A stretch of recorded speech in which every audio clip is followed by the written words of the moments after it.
Zohran Mamdani running for New York City mayor. Is he the candidate of the working class or is he the candidate of rich, liberal, white women?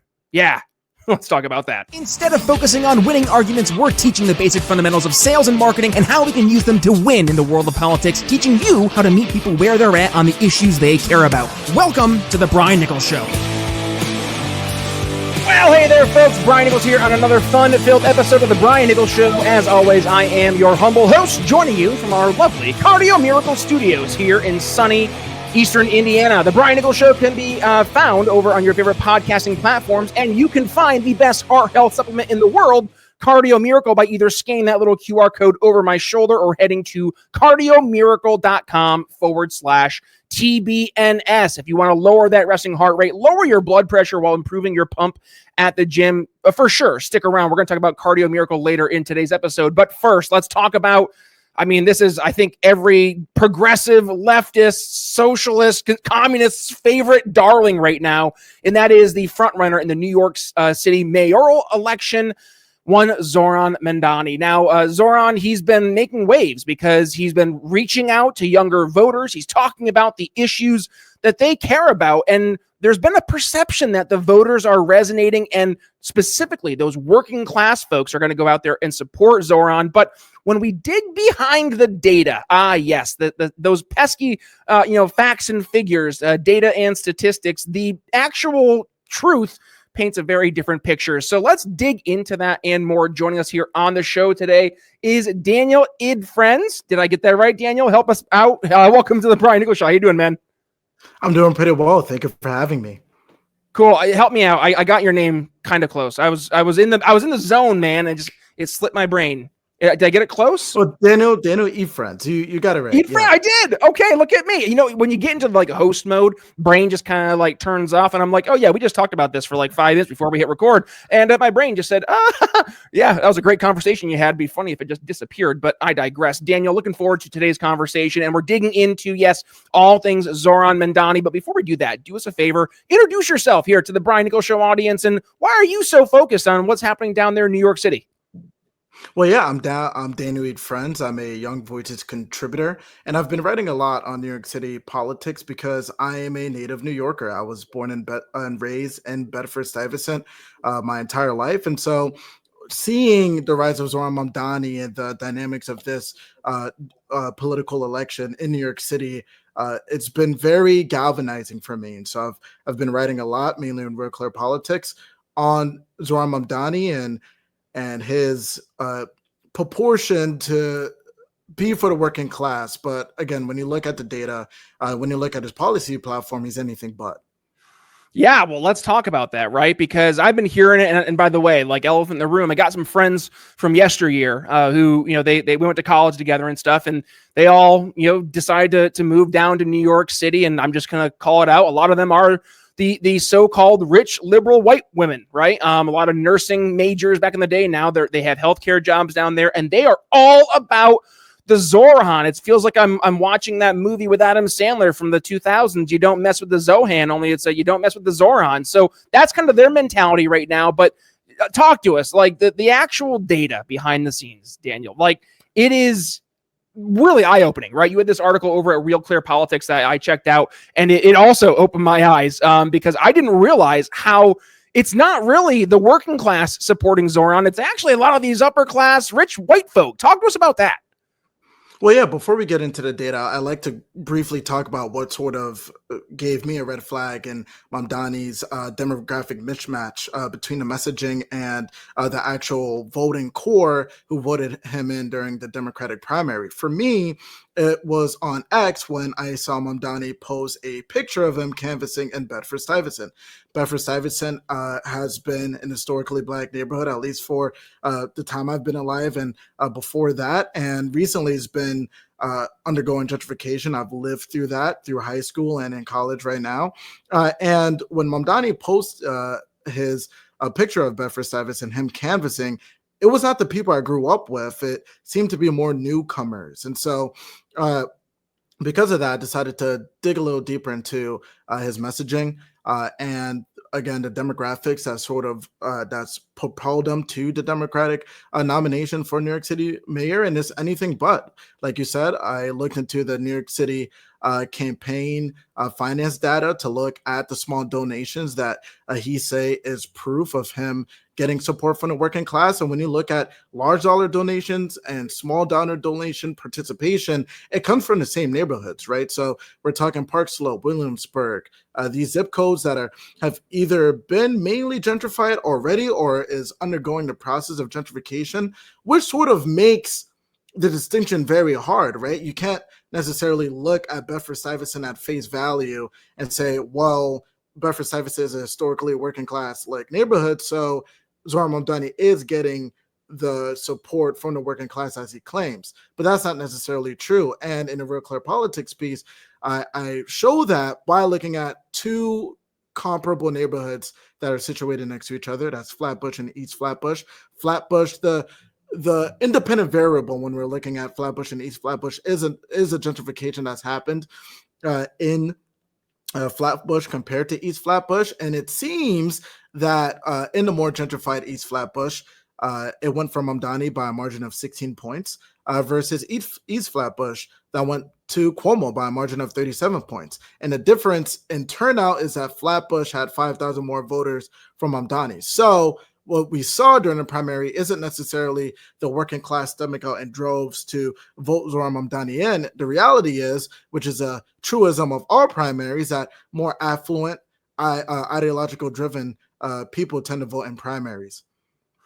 Interesting stuff. So just to kind of recap, right? It's the new folks. It's the gentrification, as you spoke about. And by the way, we've seen this in New York City. I think you mentioned this in your article. The flooding of young 20 to 29-year-old somethings down there to New York City, and it is eye opening because the narrative that is promoted is very different than what the actual the data, the actual real life evidence is showing us. But let's talk about some of the appeal to Zoran, regardless of the, who he's actually appealing to. There is an appeal, right? And I think we all see that. Is it a matter of he's using the right language? He's articulating solutions to the problems we see? Is it just that he's actually identifying the real problems versus the problems that people try to make the leading narrative of the day, right? What is it that you're seeing that's really getting Zoran so much just not just the coverage, but also a lot of that so-called grassroots support? I'll address that point real quick. I want to add a quick disclaimer to the fact that a lot of newcomers or those who haven't been in the city for a long time are often the most enthusiastic to vote for Zoran. I don't think me or any other New Yorker, whether we're a native or we've come here after college and spent a good amount of our life here for professional pursuits, it's not that we are mad at the newcomers or there's some sort of frustration with the newcomers. After all, New York has experienced an influx of Americans aged 18 to 29 for decades now. It's sort of the thing that you do after college, right? You go to college and then you move to New York City or another metropolitan area to achieve the American dream. That's not the problem. The problem is that this crop of New Yorkers sort of have the arrogance to push for policies that will ultimately hurt the working class, and then sort of, bask in their in the pride that they feel for looking out for those who don't have as much as them, when they actually don't realize the intricate policies and politics that make New York, New York, right? And as for Zoran and the fact that he has captured so much national attention, he's hitting the right points. I mean, affordability is an issue in New York City, and we're feeling that a lot over here. In the last mayoral election, it was more about public safety, especially in the wake of the BLM riots and a crime spike that happened in the city. And that's why we saw Eric Adams, who's a former police officer, end up winning that primary. But New York has been safer marginally compared to that time. And now affordability has is now in the forefront of many New Yorkers' minds. Again, the problem, though, is that even though his messaging is right, a lot of his actual policies will end up hurting a lot of the working class New Yorkers and actually a lot of the newly settled professional types in New York, especially when we're talking about freezing the rent, for example. Mm-hmm. No, and I think it just came out. Was it Andrew Cuomo that even was calling this out? Where turns out that Zoran Mamdani is living in a rent-controlled housing unit, which would typically go to someone who is of true like lower income status, which I say quite obviously on my end, but that's maybe not apparent to the audience that that's not who Zoran Mamdani is. He comes from a very well-off family. I believe, was it his dad was a college professor and his mom was in theater, or do I have that, or not theater, in Hollywood films? Do I have that reversed, or is that right? Yes, his father is a professor at Columbia, and his mother, I think, is a acclaimed director in Hollywood. So yeah, Zoran Mamdani as well off. I like to direct the viewers' attention to sort of the reaction to Andrew Cuomo rightfully pointing that out. Right, a lot of the reaction on Twitter, at least on X, was that Zoran Mamdani makes $140K a year, and that's considered working class now by those who are defending Zoran Mamdani. Picture this. You wake up one day and the government has frozen your bank account. Your money?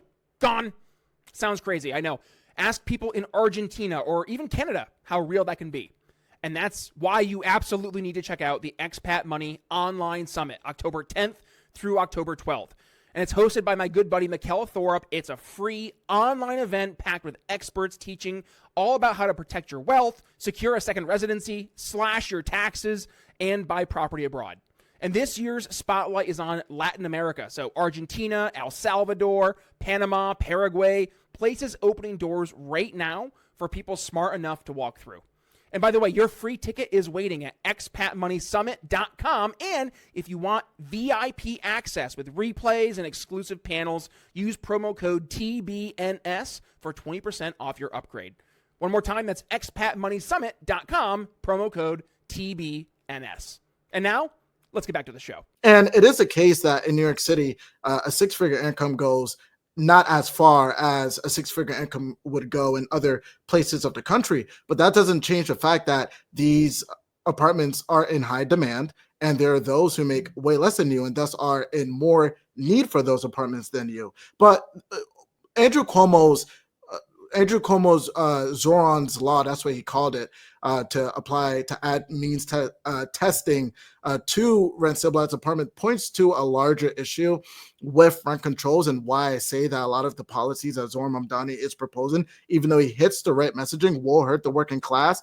With rent controls, we know that one of the chief problems is welfare misallocation, right? And so, especially because rent stabilized apartments in New York City are not means tested, what you have a lot of the time is those who don't necessarily need the apartment. Maybe they needed it at some point, but don't need it anymore. But they will cling to that apartment like their life depends on it because market rate apartments are so high. And so that artificially constricts supply. And what I find is so funny about a lot of the newly settled New Yorker types wanting to vote for Zoran Mamdani to freeze the rent is that would create spillover demand in market rate apartments. So those who are, again, newly settled professional type New Yorkers who probably, they're making entry level wages. So let's say 70, 80K, and they're probably need the rent stabilized apartments more than Zoran.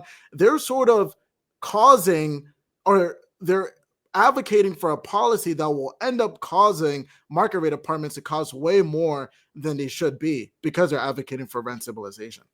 So it just, and this is the part, right? Like, is it a matter of not understanding the actual like consequences of these policies, or is it, I want to say, is it like contrived? Because that's not the case, because a lot of these folks probably just don't know what they don't know. But like there just does seem to be this ignorance is bliss mentality of the younger generation, Daniel. And I'm not going to pick on you, but you're obviously younger than I, because you're still going to school in Syracuse, right? But like I think it's fair to say that a lot of the younger generations just have no context of how a lot of the systems, like the way that policy comes together and how that all kind of works, right? It just feels like a lot of folks look at government and the electoral process as like this magic wand. I have a feeling, I want to make, something feel better.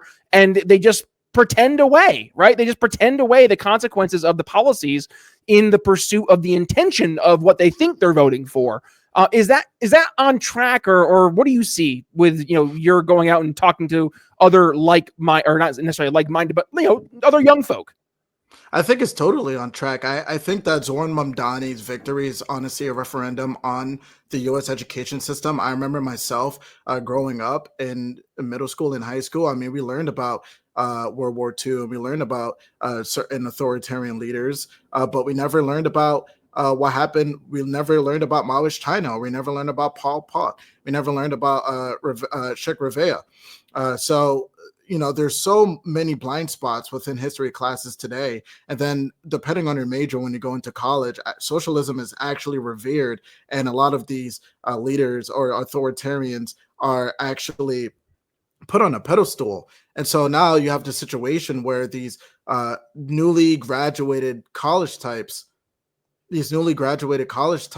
they arrive in New York City, and they are not necessarily working class themselves. I think they have good intentions, and they want to help out those who are being left behind in New York City, but they don't understand that a $30 minimum wage, for example, will hurt at-risk teens in New York City who would like a first job, a part-time job with their classes, but they're unable to, because nobody in their right minds, even if you trust that young New Yorker, will pay somebody $30 an hour to do work that they're not even experienced in, right? When it comes to freezing the rent, like we talked about before, it will cause a market spillover effect, and it will constrict supply artificially, causing prices to increase when we're talking about city-owned grocery stores, and the list goes on.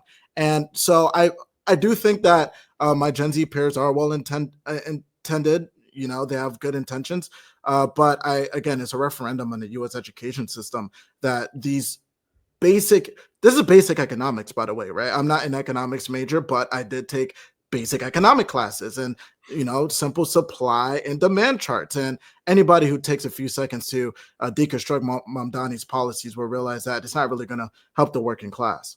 So what happens next, right? Because, elephant in the room, it looks like he's going to be the next mayor of New York City, unless the larger voting base that's not in a Democratic primary comes out in force to vote against him. But even still, you have four-way race for second loser, right? It's Andrew Cuomo, Eric Adams, and a few other also rans.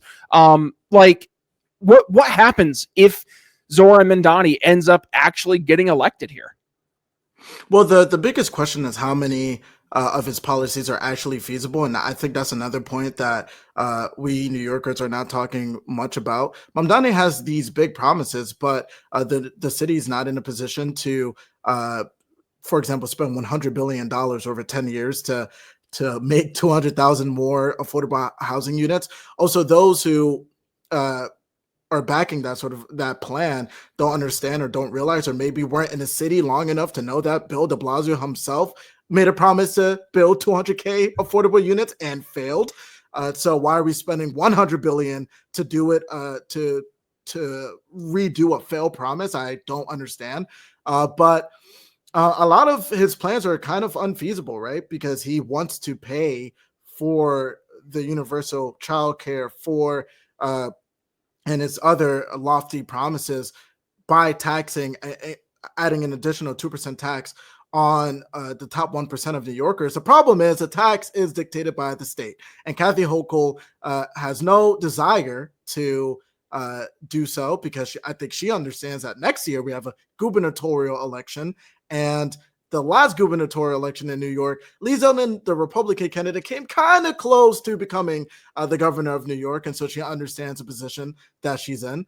And so, a lot of those policies are unfeasible. But for the policies that are feasible, let's talk about policing, for example. Mamdani has expressed very anti-police beliefs over the past few years. I think that's very important for New Yorkers to realize. It is really clear. I think it's clear that he is not going to disavow those values. For example, after the Midtown shooting, guess what? guess what? A portion of the NYPD went to respond. It was the Strategic Response Group. Well, Zohran Mamdani called for the Strategic Response Group to be disbanded if he was mayor, right? And his Department of Community Safety, I urge your viewers to look at his platform. When you look at the Department of Community Safety section, part of it says that he's going to fund a $1.1 billion department by reappropriating existing funds for better use. What does that mean, Zoran? I'm frustrated that the members of the media really haven't asked them those questions, because that's a very important question. Are you going to use the SRG, the funds for the SRG, to put into the Department of Community Safety? So a lot of them. So to recap this whole spiel, a lot of his policies are infeasible, and those that are feasible are kind of dangerous for New York City. Another point I want to make, another sub point that I think is really important for New York City parents, especially working class New York City parents, is this anti-charter school stance, right? We know that charter schools are very, very efficient and are very, very, as students demonstrate proficiency more so than public schools. And yet Zohran Mamdani, we know from a New York Post exclusive, is now saying that he would oppose charter school expansion for those working class families. I went to charter school myself. I attribute charter schools to my good reading and writing ability, because when I was in charter school, we had independent reading time. Those who wrote the most book reports and read the most books ended up going to trips on Six Flags. ELA was 2 hours long. Math was 1 hour and 30 minutes long. And for history class, we had to write an essay every single week. And that is why I pride myself on being a good writer.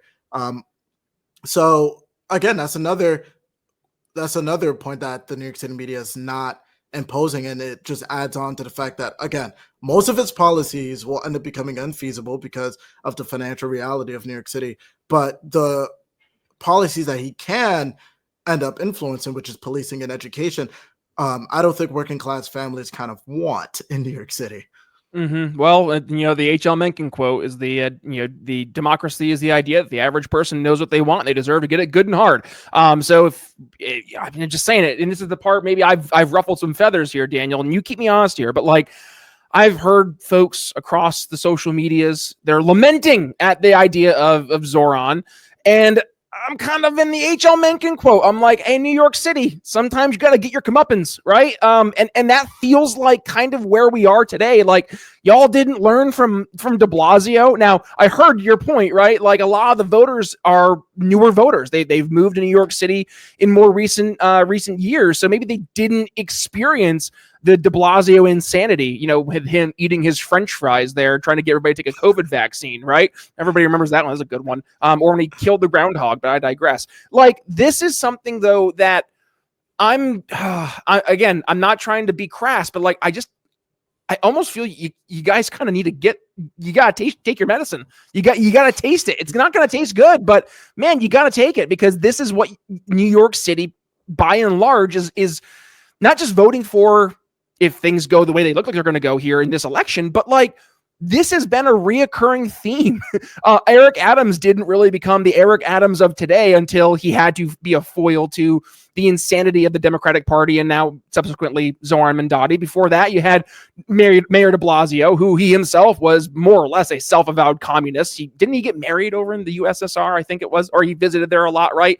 Before that, you had Mayor Bloomberg, who, I mean, he was a billionaire, and at least he was somewhat of a centrist politically speaking, but much more in the more progressive side of the political aisle. And then before that, was it Giuliani, right? Like that's the last mayor you guys have had that really was different, like actually was leading New York City as a Republican. And trust me, there's a lot of things to not enjoy or celebrate from Rudy Giuliani, but he did clean up the city, right? You go back to the 90s. I mean, Giuliani was America's mayor. That was his moniker because of what he was able to do for New York City. So do you guys kind of need to go through, a 70s mentality again, where just the proverbial crap is hitting the fan? Everybody just needs to kind of embrace the suck and say like, yep, this is what we get when we don't actually get involved. Or like to the folks who maybe they just kind of like, yeah, I don't really vote. I don't really pay attention, whatever. Like, sorry, you've enabled this. You're unfortunately leading to a situation where these, I think you called them in your article, what they say, the hot girls for Zoran, right? Like the fact that these folks are moving into the city and now voting for these goofball candidates. Like, yeah, you can sit on your hands and just be like, whatever. But there comes a point where you kind of end up having to pay the piper. So when's the last time you really thought about your heart health? No, not after just a bad checkup or after seeing a loved one go through something scary, but really thought about it. And the reality is most people don't until it's too late. We chalk it up to fatigue, brain fog, or, just high blood pressure, or hey, maybe we're just getting older, or it's that dreaded stress. But the root cause might be something deeper. Your body's production of nitric oxide dropping off. That one molecule plays a critical role in keeping your arteries open, your blood pressure normal, and your cells oxygenated. And without enough of it, you're not performing at the best mentally or physically. And that's why I've been taking Cardio Miracle for 2 years now. It's a nitric oxide powerhouse packed with over 50 ingredients like organic beetroot, L-arginine, CoQ10, vitamin D3 that are all clinically proven to help support circulation, reduce inflammation, and supercharge your energy levels. It's not just heart support, it's whole body support. So if you're tired of feeling off, give your heart and your health the boost it needs. Just click the link in the show notes or scan that little QR code over my shoulder or head to cardiomiracle.com/TBNS to start your journey today. Discount already applied. Just look for the note, "You're shopping with Brian Nichols" at checkout. One more time, that's cardiomiracle.com/TBNS. And now, let's get back to the show. Well, Zoran is a different candidate, and I will say that he's an anti-establishment, or he takes on this anti-establishment sort of vibe that resonates with a lot of voters. I forget the poll.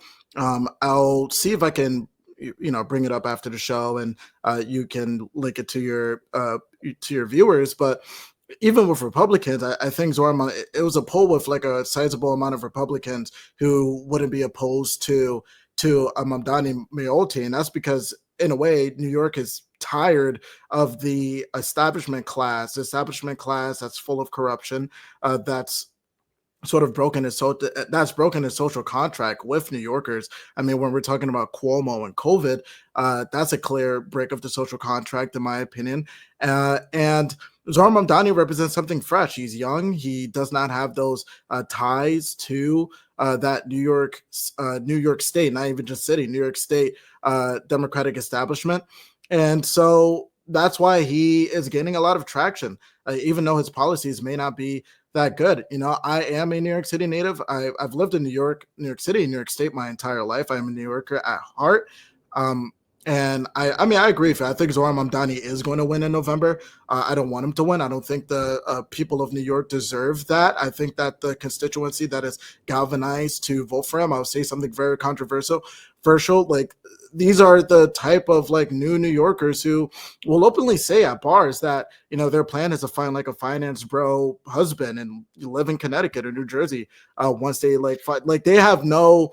I am humbled and I'm flattered that you want to live in a city because you find the city inspiring and you want to start your career there. But the problem is that, from start to finish,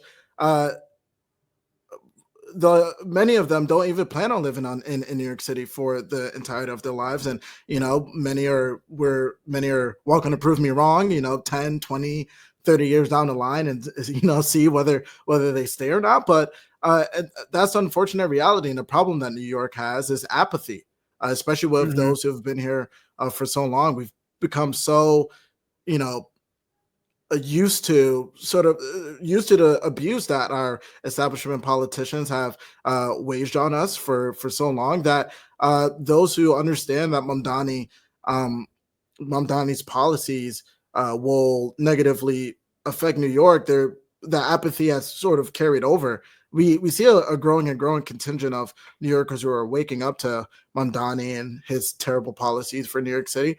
But the problem is that, like, what are the alternatives? I mean, you have Eric Adams and Cuomo who represent that New York establishment, especially with the Adams corruption cases with Turkey. And Cuomo is a recognizable household name in New York. and he's a part of that old New York establishment.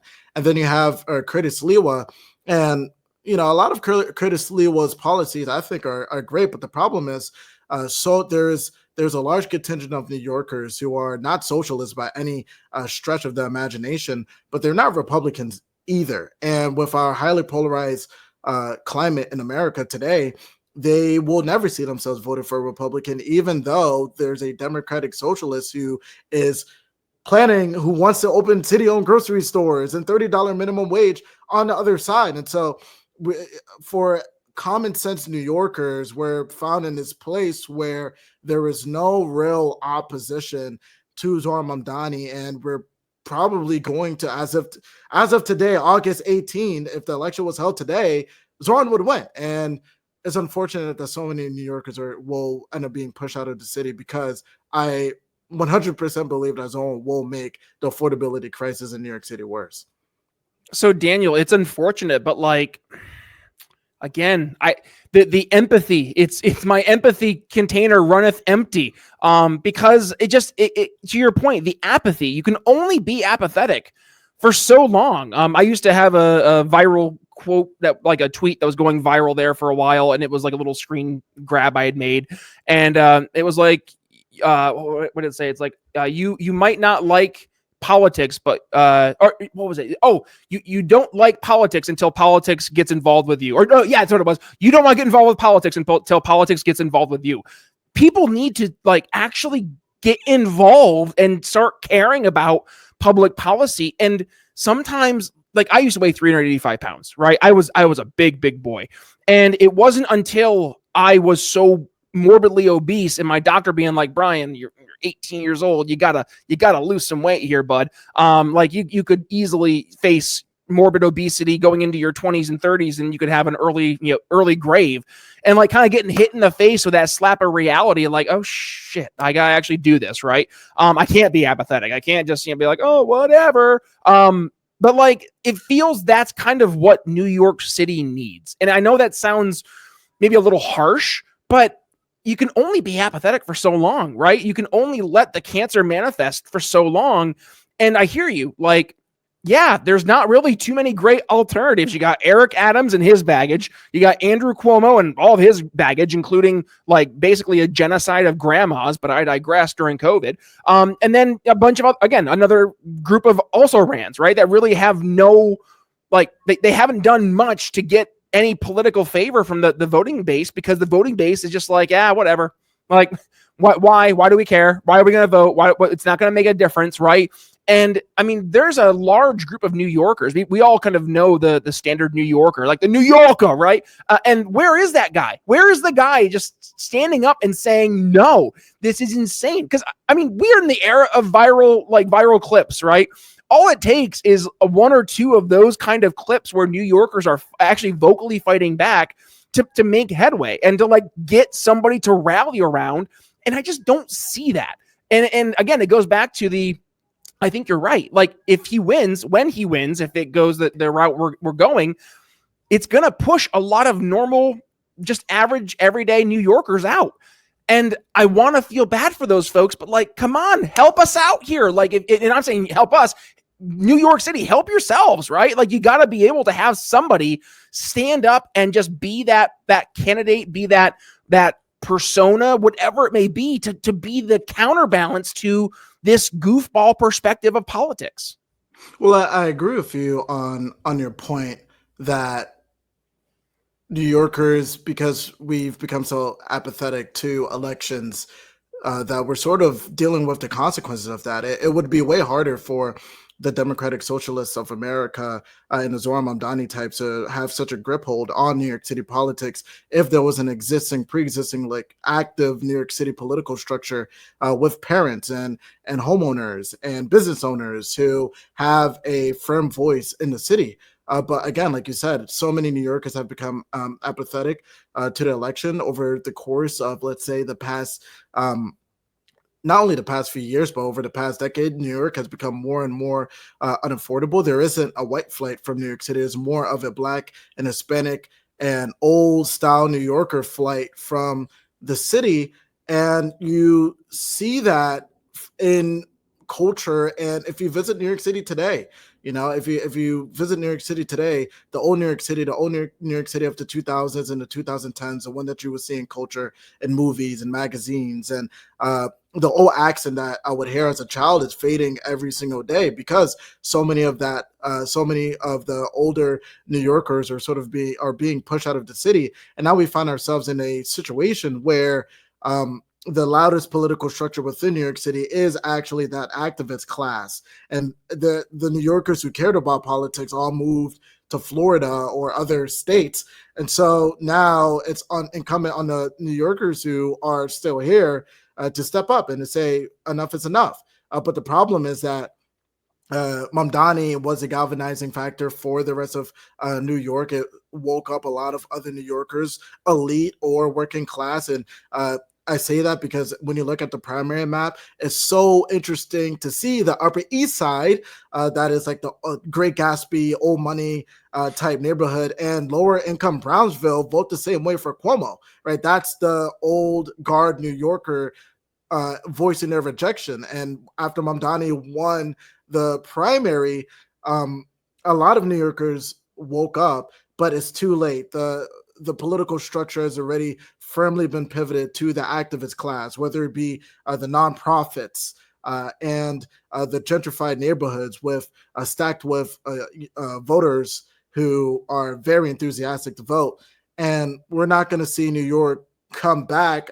It depends on how the rest of this election goes. I don't want to speak too soon, but if Mamdani wins in November, it's going to be a while before a counterbalance, an opposing political structure really rises up and says no to democratic socialism. It's unfortunate.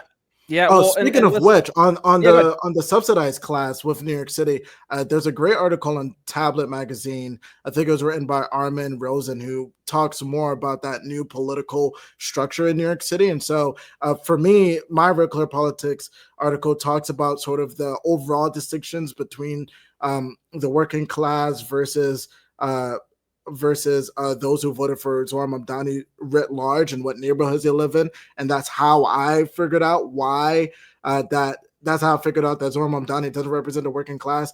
Rosen's article in Tablet magazine goes more into the subsidized class and the nonprofit class that have sort of created the dominant political coalition that voted Mamdani in the primary this year. So I think that's a really good article for those more interested in diagnosing New York City's socialist issue today. Well, and I, for my day job, I'm very much involved with a lot of these types of folks, in the business world. And I'm hearing it, by the way, firsthand in business conversations, overtly outside of the realm of politics, where business leaders are just like, yeah, I'm not investing in New York City until I know what's happening, because they're not going to go and start to build up more business or to, move folks there if they know that within a couple months that there's going to be like not just a no incentive, there's going to be a disincentive for them to live in New York City. Like, yeah, I'm going to go to Dallas. I'm going to go to Austin. I'm going to go to Nashville. I'm going to go to Orlando. I'm going to go to Miami. I'm going to go to Vegas, like wherever, right? They're just getting out of these blue areas because they just see the writing on the wall that as the Democratic Party continues to be goofball and embraces more of these true socialist policies, that it's going to be pushing all of the folks that they want to take the money from away. So it's like, oh, well, you can't really get too much blood from a stone. Sorry, that's the reality. So that's what's going to be happening. I think it was Elizabeth Warren was over on CNBC, and she had a very similar question that was raised to her. Like, I'm afraid that the guy's like, yeah, I'm afraid that all these business leaders are going to leave. And she's like, oh, they've been saying that for years. She's like, no, they're actually doing it. Like, we saw this in COVID. And I think COVID helped make this way more easy for folks to do, is to say, yeah, I can move. I can go anywhere. I can go from LA down to Austin, or I can go from New York City down to Miami. Like, that became not just an option. It became almost like an accepted and promoted option. I saw this across the board. I went from Philadelphia during the insanity of COVID out to Indiana, right? And I know I'm not unique in that. So I think what we're going to see, Daniel, as the cities continue to embrace these goofball policies, it's going to push more and more and more of the common sense folks out. So I say this is my last question for you. At what point, Daniel, do you look around and you say, sorry, I guess I got to bounce, right? I think it's time to get out of the insanity before it becomes less so insane and more actual, like, dangerous, both from a financial, a political, and just, a just living your life kind of perspective. If you're a small business owner and your phone contract is coming up for renewal, ask your provider if you can just go month to month. Watch what happens. They'll stammer, they'll delay, or straight up dodge the question. Why? Because they don't want to earn your business. They want to lock it up. And that's why I'm such a fan of Level 365. They don't play the contract game. Everything's month to month. No tricks, no traps. If they're not delivering, you can walk. But here's the kicker. You won't want to. Phones that actually serve you, not hold you hostage. That's Level 365.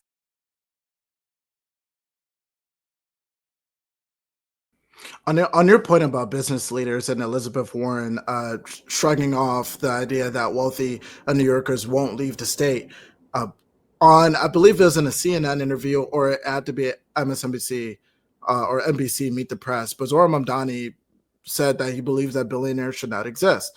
John Casamides, who's the supermarket chain owner of Christie's, I believe, he said that he would move out of town if Zohran Mamdani became mayor, or issued some sort of threat along those lines, right? So it's safe to assume that Zohran Mamdani and the Zoranians, his supporters, don't really care what Casamides has to say. But the problem is that Casamides is reflecting a general concern that all business owners, whether they own a supermarket chain or not, is thinking about during while watching this New York City election, right? It doesn't have to be a billionaire supermarket chain owner. It's also the bodega owners. It's also the coffee shop owners. I know a coffee shop owner who is pausing on opening up a new store, a new store for his coffee shop, because he's concerned about Mamdani's victory, right? And so Zoran Mamdani and his supporters can say, "Oh, well, we don't think billionaires should exist anyway, so we don't care what Casamides have to say." Well, I submit to you that Casamides is simply reflecting the business owner community's perspective on a potential Mamdani victory.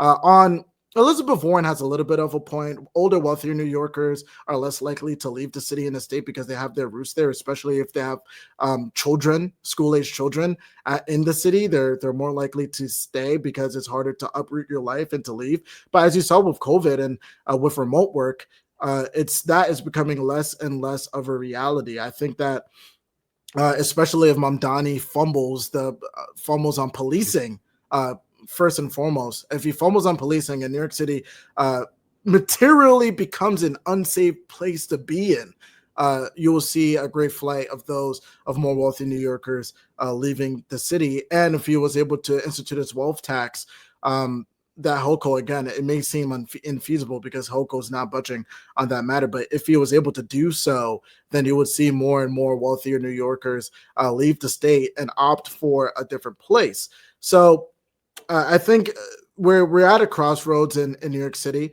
I think business owners are really paying attention to this New York City election. And those are the most ardent Zoran supporters, the nonprofit class, the subsidized class that Rosen talks about in his tablet magazine. They don't have business friends, right? So they don't care, but they don't understand that their salaries are subsidized by that class, by actual productive, pragmatic New Yorkers. And so Again, we're at a crossroads. There are people like me who, again, I don't see myself leaving the city, and I hope that there's still going to be a large contingent. I hope that Mamdani, however, he ends up governing New York City, if he wins in November, I hope that there will still be a large number of diehard New Yorkers who will not leave the city or the state no matter what, and fight to take back our institutions that have been captured again by the Zoranians, the nonprofit class, the activist class in New York. So that's my plea for New Yorkers in this upcoming election. Daniel, eat friends. It's been a great conversation. Do us a favor, bring us home. What would you like folks to take away from today's conversation? And also, where can folks go ahead and find you if they want to reach out and continue this dialogue off air? And of course, go into the comments and let you know all their thoughts, all those hot chicks for Zoran. They might tell you how wrong you are, Daniel. We're going to go ahead and do that. I think the biggest takeaway that viewers can take from this is that Mamdani claims to represent the working class, but when we look at the neighborhoods, at least from our Real Clear Politics piece, it seems like he's not. And even if he did, looking at his agenda, it will hurt the working class. The $30 minimum wage will hurt will hurt workers who work at McDonald's or work in construction or work at these other jobs that where the price does not actually reflect the skill at hand. Remember, the minimum wage is always zero. Freezing the rent will hurt market rate apartments, the same apartments that newly settled New Yorkers will try to find. We should question whether Mamdani will build 200K affordable units with $100 billion of our money, right? We should be able to question it because that's a lot of money and it's not his, it's ours. Right. And so that's the biggest takeaway that I want your viewers to, take. If there's anything you learned that. You can find me on X, Daniel E. Friends, at Daniel E. Friends. That's DANIEL. My last name, pretty complicated, IDFRESNE. And you can find me on Instagram and TikTok. Just started the TikTok, so follow me there if you don't mind. It's Daniel.efriends. Look out. If you follow my Twitter, TikTok, and Instagram, you'll keep up to date with the latest articles that I write on the New York City mayoral election because I'm not done and I will not be done speaking out for the New Yorkers who understand that Mamdani's ideas are dangerous for New York, but are too busy in their day-to-day lives to step up and do it themselves, right? I'm an unemployed college student, so that's the best thing I can do to help out my community during this time. Hear that? Kathleen and Megan, the two girls I know from college who were wearing, I think they were actually wearing the Hot Girls for Zoran t-shirts, which is hilarious. But hear that? You got actual New Yorkers like Daniel who are coming to fight back. So please, Daniel, save your city. With that being said, folks, if you got value from today's conversation, please do me a favor. Go ahead and give today's episode a share. When you do, tag yours truly at B Nichols Liberty on X, Facebook, Instagram, wherever it is you get your social media content. One more time, at B Nichols Liberty. And as for the Brian Nichols Show, we are a podcast and a video show. So if you want to go ahead and check us out on your favorite podcasting app, Apple Podcasts, Spotify, YouTube Music, all the tried and trues, right? And of course, for video, we do our live streams on Mondays, Thursdays, and Friday nights at 9 p.m. Eastern over on Rumble, Twitter, X, and Facebook, as well as YouTube. So go ahead and check those out there. And of course, make sure you hit that subscribe button so you don't miss a single time we have a brand new episode go live. One more time, Mondays, Thursdays, and Fridays. And of course, the Brian Nichols Show is proud to be part of the amazing team over at Lions of Liberty. Go ahead and check out Lions of Liberty and the other podcasts there. John Odermatt, Brian McWilliams, and Lou Perez over at lionsofliberty.com. But we're going to go ahead and put a pin in today's conversation. With that being said, Brian Nichols signing off here in the Brian Nichols Show for Daniel Eat Friends. We'll see you next time. Thanks for listening to The Brian Nichols Show. Find more episodes at briannicholsshow.com.